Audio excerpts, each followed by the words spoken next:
Tu pries, tu jeûnes, tu dis « je suis musulman ». Mais si je te disais que ça ne garantit pas le paradis? Attends. Ne ferme pas cette vidéo. Parce que ce que tu vas entendre dans les prochaines minutes pourrait changer ta façon de voir ta relation avec Allah pour toujours. Ce n'est pas un discours pour te faire peur. Ce n'est pas non plus un discours pour t'endormir dans une fausse sécurité. C'est une vérité que beaucoup de musulmans connaissent, mais que peu ont vraiment laissé descendre dans leur cœur. Et avant qu'on commence ce voyage ensemble, prends un instant. Juste un instant. Et dis, Allahumma salli ala Muhammad. Prie sur le prophète, paix et salut sur lui. Parce que cette phrase, à elle seule, est une lumière. Et on va en avoir besoin ce soir. Si cette chaîne t'apporte quelque chose, si ces mots résonnent dans ta poitrine, abonne-toi. Like cette vidéo. Partage-la avec quelqu'un qui en a besoin. Pas pour nous. Pour eux. Parce que peut-être que cette vidéo est exactement ce qu'ils attendaient sans le savoir. Maintenant, ferme les yeux une seconde. Imagine quelqu'un. Quelqu'un que tu connais. Quelqu'un qui prie, qui jeûne le ramadan, qui dit si Allah le veut et louange à Allah tous les jours.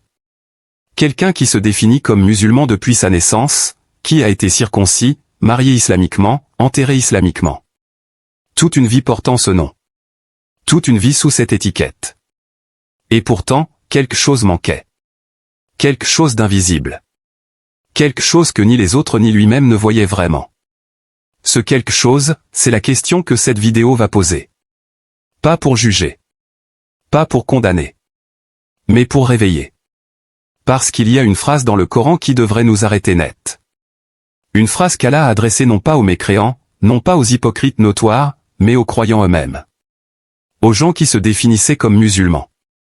Allah dit, dans la sourate des appartements privés, les Bédouins ont dit, nous croyons. Dis-leur, vous ne croyez pas encore. Dites plutôt, nous nous sommes soumis, car la foi n'est pas encore entrée dans vos cœurs. Relis cette phrase lentement dans ton esprit. Allah fait une distinction. Une distinction nette, chirurgicale, entre deux choses que beaucoup d'entre nous confondent depuis des années, la soumission extérieure et la foi intérieure. Le fait de se dire musulman, et le fait d'être véritablement croyant. Et cette distinction, elle n'est pas anodine. Elle est au cœur de tout.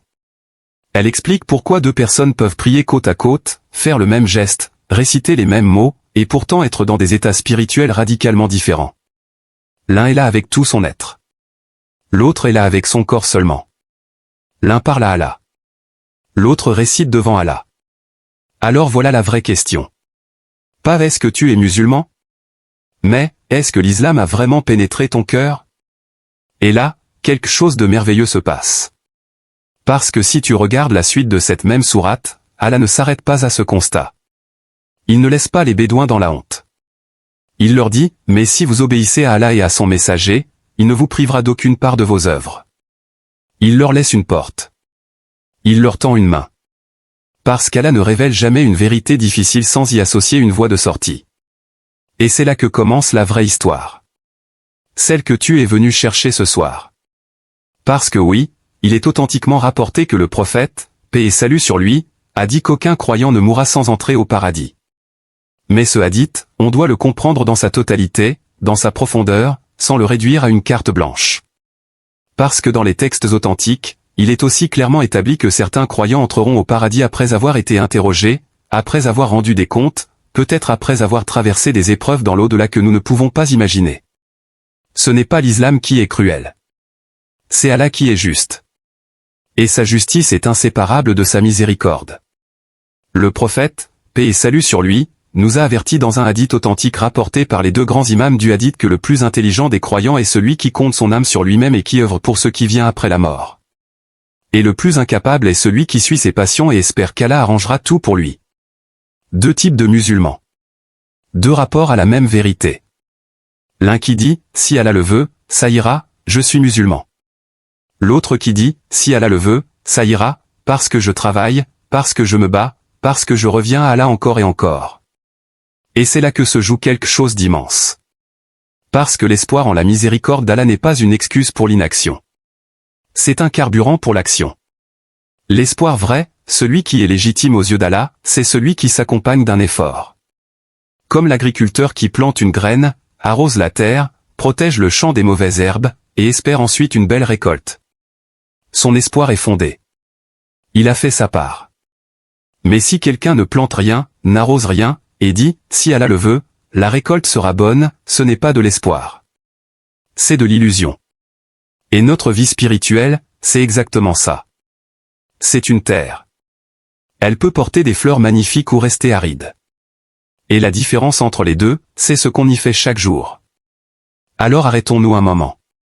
Et demandons-nous honnêtement, quelle est la qualité réelle de ma prière? Est-ce que je sais pourquoi je prie? Est-ce que j'ai essayé de comprendre au moins quelques versets du Coran dans ma propre langue? Est-ce que j'ai eu, au moins une fois cette semaine, un moment seul avec Allah, sincère, sans témoin, où j'ai dit, « Oh Allah, j'ai besoin de toi ». Parce que ces moments-là, ils comptent. Ils pèsent dans la balance d'une façon que nos yeux ne voient pas encore. Le prophète, paix et salut sur lui, nous a appris que les deux unités de prière accomplies avec présence du cœur effacent les péchés entre elles. Que le croyant qui se lève la nuit alors que ses yeux sont lourds et que son corps est fatigué, et qui se prosterne devant Allah en secret, fait partie de ceux dont Allah se vante devant ses anges. Il n'a pas besoin de caméra. Il n'a pas besoin de témoins. Il n'a pas besoin que ça se sache. Il a juste besoin d'Allah. Et ça change tout. Tu vois, l'un des pièges les plus subtils du chemin spirituel, c'est de confondre la forme et le fond. De prendre l'enveloppe pour le contenu. D'exhiber les pratiques extérieures tout en négligeant ce qui se passe à l'intérieur. Et Allah, dans le Coran, nous met en garde contre exactement ça. Il dit dans la sourate de l'aide indispensable, « Malheur à ceux qui prient, et qui sont négligents dans leur prière. » Pas ceux qui ne prient pas. Ceux qui prient mais qui sont négligents. Ceux pour qui la prière est devenue une mécanique, un geste social, une obligation à cocher. Et là, une voix en toi dit peut-être, mais ça c'est moi. Est-ce que je suis condamné? Non. Absolument non. Et c'est précisément le message central de cette vidéo. Parce que le fait que tu sois là, le fait que ces mots te touchent, le fait que quelque chose dans ta poitrine résonne en ce moment, c'est déjà un signe. C'est déjà Allah qui te parle. Allah ne guide pas vers ce rappel ceux dont il se détourne. Il guide vers ce rappel ceux qu'il aime encore, ceux dont il veut le retour, ceux dont le cœur n'est pas encore mort. Et ici, il faut qu'on parle d'une réalité que les gens évitent. La mort du cœur. Non pas la mort physique, mais cette mort invisible qui s'installe progressivement quand on s'éloigne d'Allah. Quand les péchés s'accumulent sans repentir. Quand les distractions deviennent une priorité. Quand on passe des heures sur un écran et des minutes à peine devant Allah. Et peu à peu, le cœur durcit. Pas en un jour. Pas en un mois. Doucement. Imperceptiblement. Comme une rouille qui s'installe sur du fer. Le prophète, paix et salut sur lui, l'a décrit ainsi, lorsqu'un croyant commet un péché, un point noir apparaît sur son cœur. S'il se repent, ce point disparaît. Mais s'il continue sans se repentir, les points noirs s'accumulent jusqu'à couvrir entièrement le cœur. Et Allah mentionne cela dans le Coran dans la sourate des fraudeurs, non. Ce qu'ils ont accompli a rouillé leur cœur. Mais, et c'est là que la beauté de l'islam éclate dans toute sa splendeur, même ce cœur rouillé peut redevenir pur. Même après des années d'éloignement. Même après des fautes lourdes. Même après avoir cru que la porte était fermée pour toujours. Allah dit dans la sourate des groupes, dans un verset que tout croyant devrait graver dans sa mémoire, dit, « Ô mes serviteurs qui avez transgressé contre vous-mêmes, ne désespérez pas de la miséricorde d'Allah. Car Allah pardonne tous les péchés. C'est lui le pardonneur, le très miséricordieux. Tous les péchés. Pas la plupart. Pas les petits seulement. Tous. À condition d'un seul geste.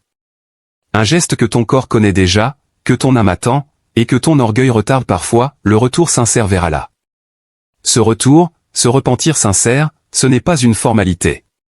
Ce n'est pas juste dire je demande pardon à Allah machinalement. C'est un mouvement du cœur. C'est se retourner vers Allah avec la conscience de ce qu'on a fait, avec le regret sincère, avec la volonté de ne pas y retourner. Et dans cet instant-là, quelque chose de miraculeux se produit. Allah, dont la majesté emplit les cieux et la terre, se rapproche de toi. Le prophète, paix et salut sur lui, nous a rapporté que quand un serviteur se tourne vers Allah d'un pas, Allah se tourne vers lui en courant. En courant. Imagine ça. Allah, qui n'a besoin de rien, qui est suffisant en lui-même, le riche absolu, qui se tourne vers toi en courant quand tu reviens. Pas parce qu'il a besoin de toi, mais parce qu'il t'aime d'un amour que tu ne peux pas encore comprendre. Et là, quelque chose dans cette histoire mérite qu'on s'y arrête profondément. Parce qu'on parle depuis le début de musulmans. De gens qui ont le nom, la forme, parfois la pratique. Et la question qu'on se pose, c'est, est-ce que ça suffit? Est-ce que le label suffit? Est-ce que l'héritage culturel suffit? Est-ce que naître dans une famille musulmane suffit? Et la réponse de l'islam est à la fois douce et exigeante. Non, ça ne suffit pas. Mais ça ne te condamne pas non plus. Parce que l'islam n'est pas un héritage qu'on reçoit passivement. C'est un choix qu'on renouvelle chaque jour. Et la beauté de ce choix, c'est qu'il est toujours possible. À 20 ans. À 40 ans. À 70 ans. À la dernière heure de ta vie si tu le fais sincèrement avant que l'agonie commence. Le Coran nous parle du pharaon. L'homme qui a opprimé, qui a tué, qui a prétendu être un dieu. Et quand il s'est retrouvé en train de se noyer, il a dit, « Je crois qu'il n'y a de Dieu que celui en qui les fils d'Israël croient. » Mais les anges lui ont répondu, dans la sourate Jonas, « Maintenant? Alors qu'avant tu désobéissais ?» La porte était fermée. Pas parce qu'Allah ne pardonne pas. Mais parce que lui avait attendu le dernier moment où le libre arbitre n'existait plus vraiment. Nous, on est encore dans le temps du libre arbitre. On est encore dans le temps de la beauté du choix. On est encore là, à respirer, à entendre, à ressentir. Et c'est une grâce énorme. Une grâce qu'on sous-estime chaque matin en ouvrant les yeux. Alors que faire maintenant? Concrètement. Après ces mots. Quand cette vidéo sera terminée et que tu retourneras dans ta vie. Voilà ce que les savants ont toujours enseigné, commence par ce que tu peux faire. Pas par ce que tu ne peux pas encore. Si ta prière est incomplète, commence par la rendre complète. Si tu ne lis pas le Coran, commence par un verset par jour. Si tu te sens loin d'Allah, commence par lui parler dans ta propre langue, dans le silence de ta chambre, avec tes propres mots, avec tes propres larmes si elles viennent. Allah n'a pas besoin de ta perfection. Il a besoin de ta sincérité. Il ne regarde pas vos corps ni vos formes, nous dit le prophète, paix et salut sur lui, mais il regarde vos cœurs et vos actes. Et cette phrase, elle libère quelque chose. Elle dit que peu importe comment tu te présentes aux yeux des autres, peu importe ton apparence, ta réputation, ton passé, ton rang social. Allah voit ce qu'il y a dedans.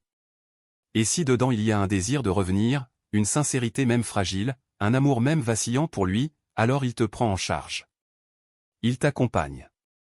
Il devient, comme il l'a dit lui-même dans une parole divine authentique, l'ouïe avec laquelle tu entends, la vue avec laquelle tu vois, la main avec laquelle tu agis. Il devient ta présence dans chaque moment. Et voilà la réponse à la question du début.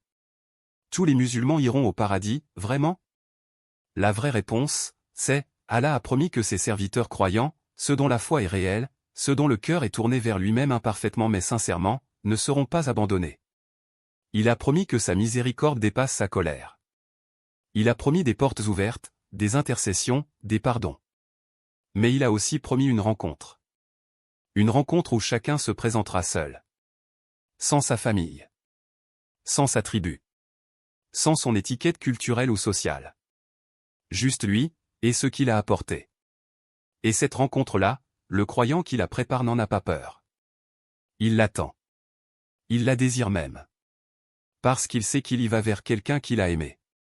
Vers quelqu'un à qui il a parlé dans ses nuits les plus sombres. Vers quelqu'un qui l'a relevé quand tout s'effondrait. Vers quelqu'un qui ne l'a jamais abandonné même quand lui s'était abandonné.